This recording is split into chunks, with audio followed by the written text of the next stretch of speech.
नमस्कार बच्चों आज मैं आपके सामने एक नया पाठ लेकर उपस्थित हूँ। उस पाठ का नाम है बस की यात्रा। बस की यात्रा इस पाठ के रचनाकार हिंदी साहित्य के सुप्रसिद्ध व्यंग्यकार श्री हरिशंकर प्रसाई जी हैं।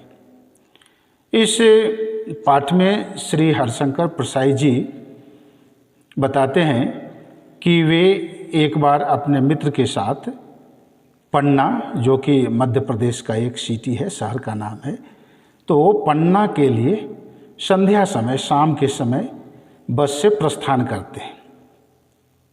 उन्हें जबलपुर जाना था।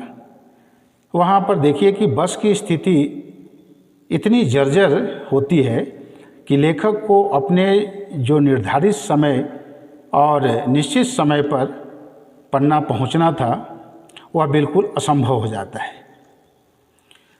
बस अंदर और बाहर दोनों ही तरफ से इतनी जर्जर होती है कि जैसे तैसे वह बस स्टार्ट होती है, चालू होती है, और यह स्थिति है कि उस बस कि खिड़कियों में न तो सही ढंग से ग्लास हैं, न ही सही ढंग से उस बस के जितने जो नट बोल्ट हैं वे कसे हुए हैं। सारे के सारे नट बोल्ट ढीले पड़े हैं।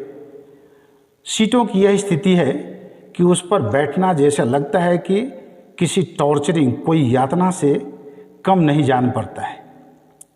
जब बस चलती है तो कभी टायर पंक्चर होता है तो बस को रोकना पड़ता है, कभी बस की टंकी फूट जाती है, उसमें लीकेज हो जाता है, तब बस को रोकना पड़ता है।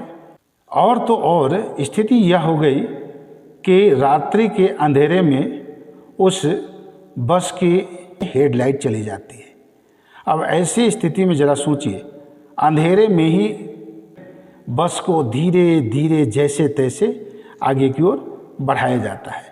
अब जरा सोचिए कि उस बस में सवार यात्रियों की मन स्थिति क्या हो रही होगी। इस पाठ में परसाई जी ने यातायात व्यवस्था की बिल्कुल पोल खोल कर रख दी है। आपने एक कहावत सुनी है कि जोर का झटका धीरे से देना, वही कहावत यहाँ इस पाठ में चरितार्थ होती दिखती है। सचमुच परसाई जी ने हंसी हंसी में व्यंग करते हुए यातायात की जर्जर व्यवस्था पर बहुत ही कड़ा प्रहार किया है। अभी हमारे समाज में, हमारे देश में, हमारे प्रशासनिक व्यवस्था में बहुत कुछ करने की ज़रूरत है, बहुत कुछ सुधारने की ज़रूरत है। ठीक है, थैंक यू।